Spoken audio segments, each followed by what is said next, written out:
لو انت مبرمج او لسه هتبدأ في مجال البرمجة وعاوز تسهل على نفسك الدنيا، ففي 5 مواقع حرفيا لازم تستخدمهم كل يوم. بس كالعادة انا احمد عادل، ودي قناة تعلم ببساطة، وبعتذر على الغيبة الطويلة دي. بس بنحضر لحاجات كتيرة جدا، منهم كورس بايثون وكورس جافا وحاجات كتيرة، وكنا بنضيف كمان تحديثات في كورس الداتا ستراكشر. فبعتذر على الغيبة اللي كانت موجودة، وان شاء الله هنبدأ ان احنا ننزل فيديوهات كتيرة الفترة اللي جاية. طيب، اول موقع معانا وهو موقع dev.to. انا عايزك تمسح فيسبوك وتبدأ تستخدم موقع dev.to ده كل يوم. ده مجتمع متكامل للمبرمجين، فيه مقالات وتحديات ودروس. تقدر تقرأ المقالات اللي موجودة على الموقع ده، وكمان تقدر تتفاعل مع المقالات دي وتعمل لايك زي ما هتعمل لايك على الفيديو ده، وحاجات كتيرة جدا في موقع dev.to. وزائد ان انت لما بتيجي تسجل في الموقع ده بيقولك ايه الحاجات اللي انت مهتم بيها، اذا كانت لغات برمجة او مثلا مجال برمجة انت بتتعلمه زي الموبايل ابلكيشن، او عايز تعرف مثلا اخبار الذكاء الاصطناعي. ففي اول ما بتيجي تسجل على الموقع ده بيطلب منك ايه الحاجات اللي انت عاوز يظهر لك مقالات عليها، ويظهر لك ناس بتكتب على الحاجات دي، وهتبدا ان انت تختار منهم. وبيظهر ليك بوستس على حسب الحاجات اللي انت اخترتها. فانا عاوزك تقفل فيسبوك او تويتر وتبدا تستخدم ديف2تو. تاني موقع معانا بقى وهو موقع جيت هاب. هو موقع جيت هاب بكل بساطه هو عباره عن موقع انت بتقدر تخزن عليه الاكواد او المشاريع اللي انت عملتها. يعني مثلا وليكن لو انت عملت مشروع على فيجوال ستوديو كود، فتقدر تخزن المشروع ده على الجيت هاب، بدل ما المشروع ده مثلا يضيع منك، او الكمبيوتر بتاعك لا قدر الله باظ، او اللابتوب او ايا كان، فالمشروع بتاعك هيبوظ. لا، فعملوا برنامج او موقع اسمه جيت هاب. الموقع ده بترفع عليه الاكواد بتاعتك. بس دي مش الميزه اللي احنا جايين نتكلم عليها النهارده، لاننا كده كده هنبدا نشرح موقع جيت هاب. الميزه اللي احنا جايين نتكلم عليها في موقع جيت هاب ان عليه اكواد المبرمجين التانيين. حرفيا اي مشروع انت ممكن تتخيله، كل اللي عليك ان انت هتبحث عليه في موقع جيت هاب، وهيجي لك المشروع معمول وكمان بالاكواد بتاعته باللغه اللي انت عاوزها، اذا كانت سي بلس بلس، حتى لو كان مثلا مشروع فلاتر موبايل ابلكيشن او ايا كان. فهتلاقي كل المشاريع اللي انت عاوزها موجوده على جيت هاب. فهتلاقي المشروع اللي انت بتدور عليه على جيت هاب، وبكليكة زرار بالماوس بتاعك هيكون المشروع ده موجود عندك على الكمبيوتر. تقدر تقرا الاكواد دي وتتعلم منها، وتشوف المبرمجين التانيين بيكتبوا الاكواد ازاي. ودي حاجه مهمه جدا اصلا، من انك انت لو عايز تتعلم برمجه او عايز تطور من مهاراتك في البرمجه، انك انت بتقرا اكواد المبرمجين التانيين. وكمان طبعا المشروع اللي انت اخدته ده خلاص بقى معاك دلوقتي، تقدر تطور عليه او تضيف عليه حاجات جديده. الموقع الثالث بقى اللي معانا، في حاله ان انت كنت بتتعلم مجال الويب، انك انت بتقدر تعمل موقع او عايز تعمل موقع والحاجات دي كلها.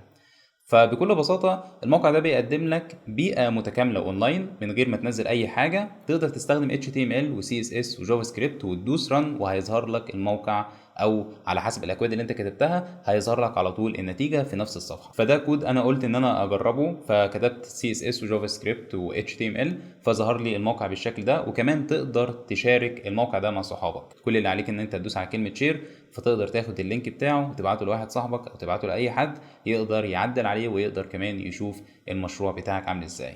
بس طبعا انا ما بستخدموش كتير عشان انا تخصصي اصلا موبايل ابلكيشن، فما كنتش بستخدم الموقع ده كتير. بس شفته فعجبني، فقلت لو كان في حد هنا بيتعلم مجال المواقع، فده موقع يعني ايه هيسهل عليك الدنيا شويه. طبعا ان انت تستخدم فيجوال ستوديو كود عشان تكتب ملفات بقى HTML و CSS و جافا سكريبت، بس في حاله برضو لو انت عايز تعمل حاجه سريعه، فالموقع ده هيكون حلو جدا. الموقع الرابع بقى احسن موقع بالنسبه لي، لانه بيزود لي الانتاجيه بتاعتي في البرمجه، وكمان بيعرفني انا عملت ايه الاسبوع ده، او عملت ايه النهارده، كتبت كام مثلا، وليكن قعدت كام ساعه ان انا اكتب الكود. وكمان المشروع اللي انا شغال عليه ده اخد كمان ساعه، عشان لو بتكلم مع كلاينت فهقول له ان انا اشتغلت على مشروعك ده وليكن كذا ساعه، ايا كان. يعني لو كنت انا بتحاسب بالساعه او لو كنت بتحاسب هنا بالمشروع، فدي مش هتفرق. المهم ان الموقع بتاعنا اسمه واكا تايم. هو بيراقبك وانت بتكتب كود، وبيشوفك انت قعدت وقت قد ايه، وكمان بيعمل احصائيات ويقول لك انت قعدت وقت قد ايه في المشروع اللي انت شغال عليه، وبيديك الاحصائيات في الاسبوع او الشهر. فتقدر تعرف ايه اكتر يوم انت كتبت فيه كود، وايه اكتر مشروع اخد منك وقت. وكمان الاكستنشن دي بتشتغل مع برامج كتيره جدا، زي موقع كانفا اللي هو بتاع التصميم، وزي ادوبي اكس دي بتاع اللي هو اليو اي يو اكس والحاجات اللذيذه دي. وطبعا اكستنشن كتيره جدا ممكن تاخد فيها لفه، بس احنا هنا بنستخدمه على اكستنشن فيجوال ستوديو كود. وكمان تقدر ما تستخدموش على فيجوال ستوديو كود، انت ممكن تستخدمه على اندرويد ستوديو او اي دي اي حرفيا انت بتستخدمه هتلاقيه موجود عليه الاكستنشن دي او الاضافه دي موجوده. الموقع الخامس بقى اللي على ما اظن انت عارفه هو موقع ستاك اوفر. ده المكان لو حصل اي مشكلة، حرفيا اي مشكلة عندك في البرمجة، كل اللي عليك ان انت هتلاقي واحد زيك حصلت له نفس المشكلة دي وكتبها وعلى موقع ستاك اوفر فلو. وكمان في ناس بدأت ان هي تحل المشكلة دي. حتى انت اصلا لما بتظهر ليك مشكله، فكل اللي عليك ان انت بتاخد كوبي او نسخ للايرور او الخطا اللي ظهر لك ده، تحطه على جوجل. اول حاجه هتظهر لك هي ستاك اوفر فلو. ممكن تلاقي كمان تاني نتيجه بحث جيت هاب، لان برضو موقع جيت هاب في ناس بتكتب عليه مشاكل، وفي ناس بتقدر تحل المشاكل دي، فبتلاقي المشكله اللي حصلت مع شخص بتلاقيها حرفيا هي نفس المشكله اللي حصلت معاك. فموقع ستاك اوفر فلو هو موقع غني عن التعريف، تقدر تبحث عنه وتشوفه وتاخد فيه لفه. طبعا كل المواقع دي باللغه الانجليزيه، بس بجد اللغه الانجليزيه في البرمجه سهله جدا، كل المصطلحات بتبقى احنا يعتبر اتعلمناها، فبيبقى الموضوع بسيط جدا، مش زي حاجه انت بتتفرج عليها بالانجليزي فممكن تلاقي مصطلحات فعلا انت مش فاهمها.